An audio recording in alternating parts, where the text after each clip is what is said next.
संत थे जिनका नाम था जगन्नाथ दास महाराज। वे भगवान को प्रीतिपूर्वक भजते थे। वे जब वृद्ध हुए तो थोड़े बीमार पड़ने लगे। उनके मकान की ऊपरी मंजिल पर वे स्वयं और नीचे उनके शिष्य रहते थे। रात को एक दो बार बाबा को दस्त लग जाती थी, इसीलिए खटखट की आवाज करते तो कोई शिष्य आ जाता और उनका हाथ पकड़कर उन्हें शौचालय ले जाता।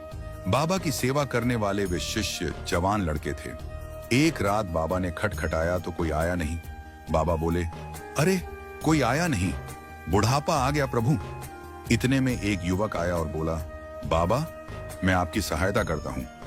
बाबा का हाथ पकड़कर वह उन्हें शौचालय में ले गया, फिर हाथ पैर धुलाकर बिस्तर पर लेटा दिया। जगन्नाथ दास जी बोले, यह कैसा सेवक है कि इतनी जल्दी आ गया।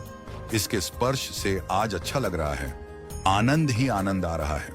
जाते जाते वह युवक पुनः लौट कर आ गया और बोला, बाबा जब भी तुम ऐसे खट खट करोगे ना तो मैं आ जाया करूंगा। तुम केवल विचार भी करोगे कि वह आ जाए तो मैं आ जाया करूंगा। बाबा बेटा तुम्हें कैसे पता चलेगा। युवक, मुझे पता चल जाता है। बाबा, अच्छा रात को सोता नहीं क्या। युवक, हाँ कभी सोता हूँ, झपकी ले लेता हूँ, मैं तो सदा सेवा में रहता हूँ। जगन्नाथ महाराज रात को खटखट करते तो वह युवक झट आ जाता और बाबा की सेवा करता। ऐसा करते करते कई दिन बीत गए। जगन्नाथ दास जी सोचते कि यह लड़का सेवा करने तुरंत कैसे आ जाता है। एक दिन उन्होंने उस युवक का हाथ पकड़कर पूछा कि बेटा तेरा घर किधर है। युवक, यही पास में ही है। वैसे तो सब जगह है बाबा। अरे ये तू क्या बोलता है, सब जगह तेरा घर है। बाबा की सुंदर समझ जगी। उनको शक होने लगा कि कहीं यह मेरे भगवान जगन्नाथ तो नहीं, जो किसी का बेटा नहीं लेकिन सबका बेटा बनने को तैयार है, बाप बनने को तैयार है, गुरु बनने को तैयार है, सखा बनने को तैयार है।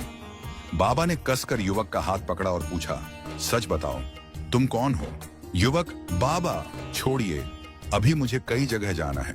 बाबा, अरे कई जगह जाना है तो चले जाना, लेकिन तुम कौन हो यह तो बताओ। युवक, अच्छा बताता हूँ। देखते देखते भगवान जगन्नाथ का दिव्य विग्रह प्रकट हो गया।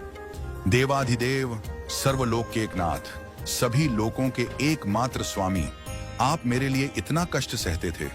रात्रि को आना, शौचालय ले जाना, हाथ पैर धुलाना। प्रभु जब मेरा इतना ख्याल रख रहे थे तो मेरा रोग क्यों नहीं मिटा दिया। तब मंद मंद मुस्कुराते हुए भगवान जगन्नाथ बोले, महाराज 3 प्रकार के प्रारब्ध होते हैं, मंद, तीव्र और तर तीव्र। मंद प्रारब्ध तो सत्कर्म से, दान पुण्य से, भक्ति से मिट जाता है।